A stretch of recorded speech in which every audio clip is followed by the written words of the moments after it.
Hello, it's Jennifer, and thanks so much for stopping by again. Today I am going to show you how to layer stencils. I think this is a great way to get more from your stencils and get a great dimensional background look.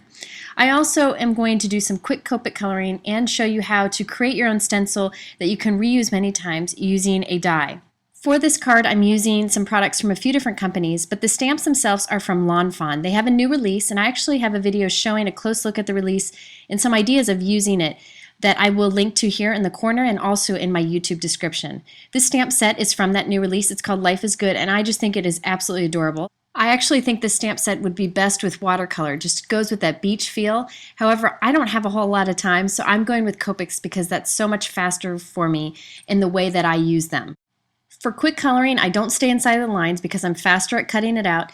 I start with the lightest color and just saturate the paper. Then I move to a medium color, a dark color, and then back to the medium and the light, and just blend it as I go.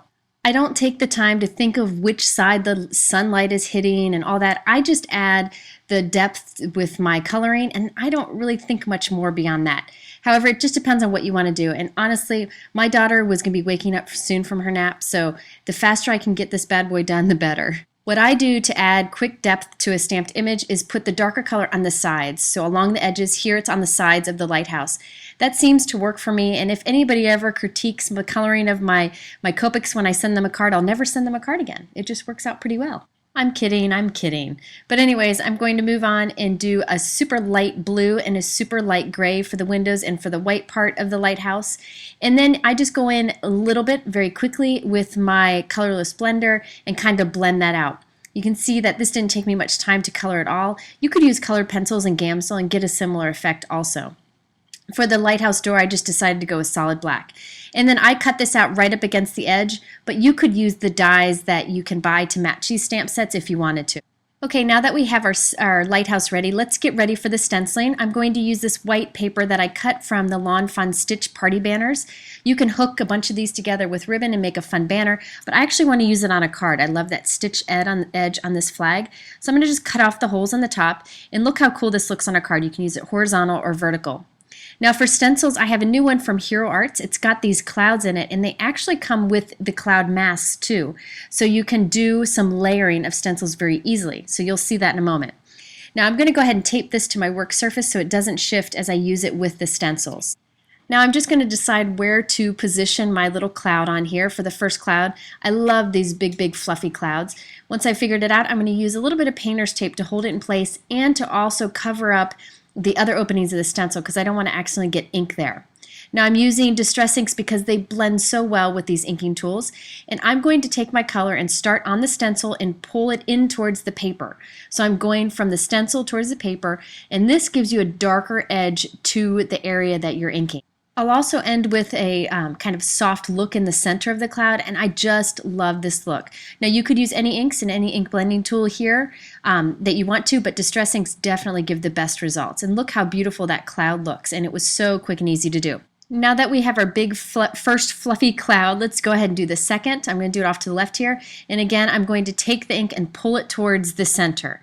And there, quick and easy, we have our second cloud. Now I've decided that I want to use like a sunshine stencil, sun ray stencil, to make it look like light coming off the top of this lighthouse. However, I didn't want to overlap those rays with the clouds that I have. I thought it would be too messy. So I'm going to mask off those clouds. This Hero Arts stencil comes with the matching masks. Now, if you don't have the matching masks, you can create your own by inking some over the regular stencil and then cut out that area and use that as a mask. So I'm going to cover up my clouds so that I can do the rays and not overlap. Now you could totally also just let it overlap, and I think it would look pretty cool, but it was kind of too busy on this small little piece of paper that I was doing, so these cloud masks definitely help.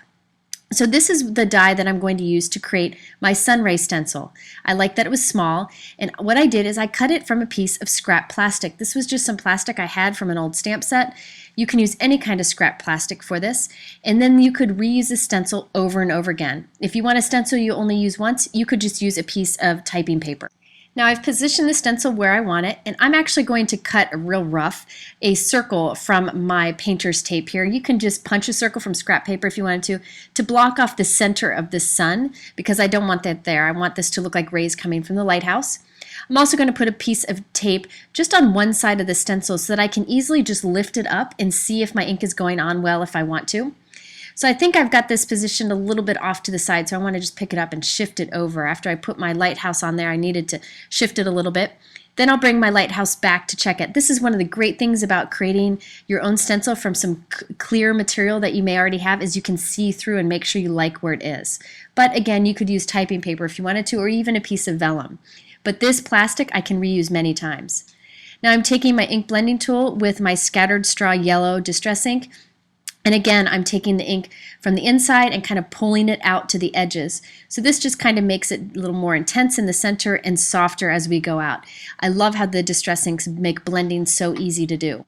Now I think in real life my rays would be in front of my clouds, but I don't know. I wanted those clouds to be in the front, so that's what I went with. It just worked for me. You saw I lifted my stencil there to make sure I had enough ink, and I could put it back down and put more ink on if I wanted to. And there we have a layered stencil look in the background. So easy to do. You can just get a stencil that has masks included, or you can create your own masks. Okay, so now that we have this background down, I realized that I only did 2 clouds, and I usually do things in 3s.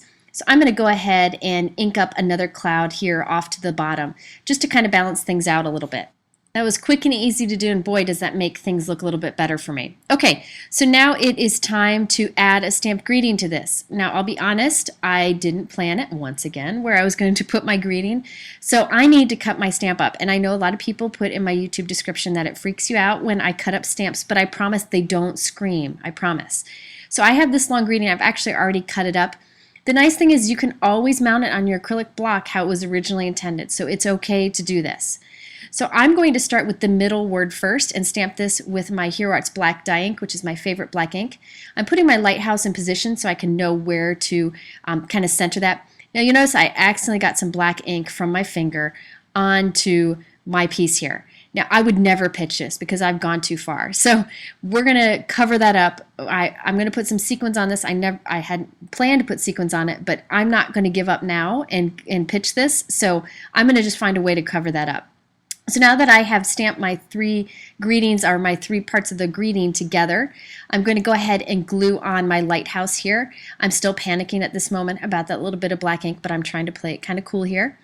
Now, I didn't know what kind of card to put this on, and then I found this paper from the Lawn Fawn Hello Sunshine 6x6 paper pad. I love their paper pads. They're just so happy. And I thought the sunshine would be great in the back. So I cut it down to 4 1/4 by 5 1/2, and I'm going to glue it to cover the entire front of a 4 1/4 by 5 1/2 inch note card.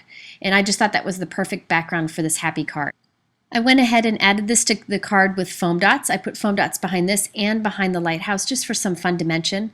I thought it'd be fun, since it talks about brightening your life, to add some shine to this. So I'm going in with my Wink of Stella marker.